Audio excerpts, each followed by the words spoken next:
Today I would like to offer you another strategy that you can use with your child to help them integrate their brain after they have had a tantrum or have flipped their lid. So I've already done videos on what's happening when your child flips their lid or when you flip your lid, as far as like your brain function goes.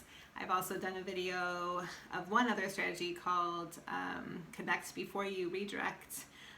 So if you haven't watched those, you can find them on my YouTube channel. But today we're going to be talking about Name It to Tame It, which is the second strategy that Dan Siegel talks about in his book, The Whole Brain Child. And it really is very effective in helping the child get control and empowerment by integrating the left and the right side of their brain after it's kind of been disconnected because of emotional overwhelm or a tantrum.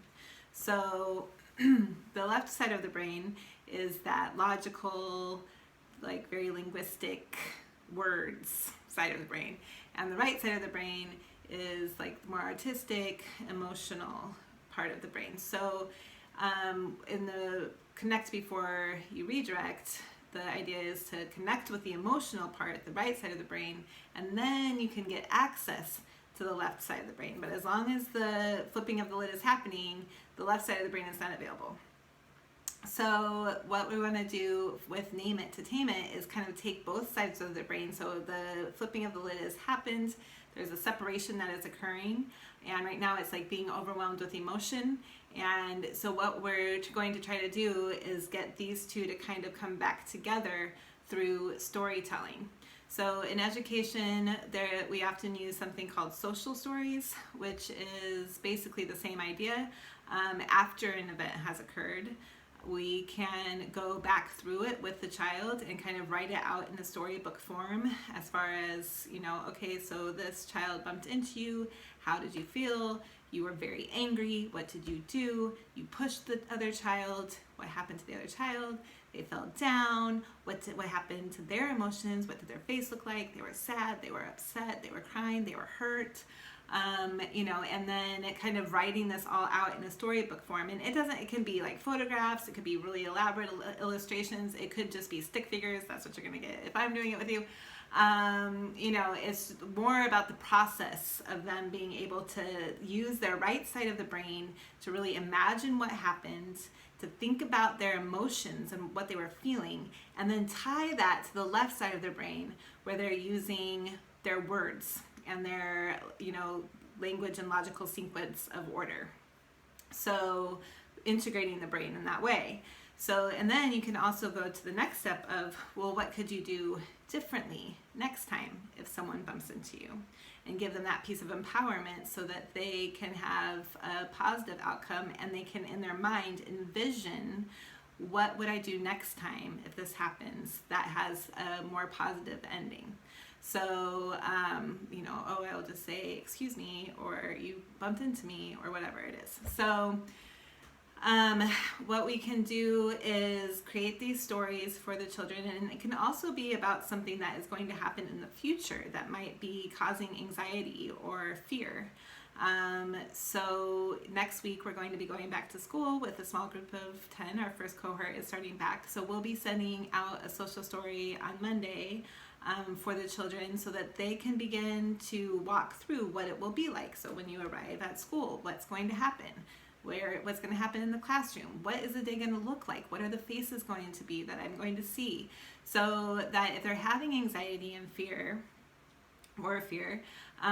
you can kind of walk them through to prepare them and have conversations with them. If they are expressing anxiety or worry, then you can have conversation with them beforehand to help kind of ease those emotions with this logical side of the brain.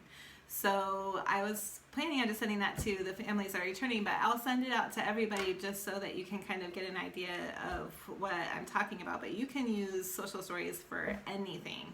The three main things that you want to have are, first, the facts of what is happening, whether it's something that already happened or is going to happen, but what do you know for sure? So okay, you were, like, say a child was running and they fell down, and they got hurt, but then it like went to somewhere else. Like it became more of an emotional reaction than the actual physical injury of what happened when they fell down. So you can be talking to them like, so okay, you were running on the playground and then you fell down, and then what happened? And you really want to engage them, like have them be telling the story to you. And that's what really helps them engage both sides of their brains, because they have to linguistically tell you what's happened, but then they also have to recall the emotions and the feelings that they were having while those things were occurring. And so those are the two things. You want to have the facts about what happened or is going to happen, and you want to have the child's feelings about what happened or what is going to happen, and really integrate the two of them. And then the third piece of it is that you really want to be giving a message of empowerment. So, if this happens again, what could you do? If you are worried when you get to school, who can you talk to? What can you do? Give them something to do as kind of like the main message that is happening through the story, that message of empowerment. So again, this is called Name It to Tame It. You're just helping the child tie the left side and the right side brain back together by integrating them. And you can do that through storytelling, either by making a book. It could be simple or elaborate. You can take photos and print it out. That's what we're going to do for a social story to return to school. But you can also just draw with a stick figure and just have the child explain to you what they were feeling and what happened. So you want to have the three things: facts, feelings, and then a message of empowerment. And these stories can really help in so many ways. So I hope you try it, and let me know what you think.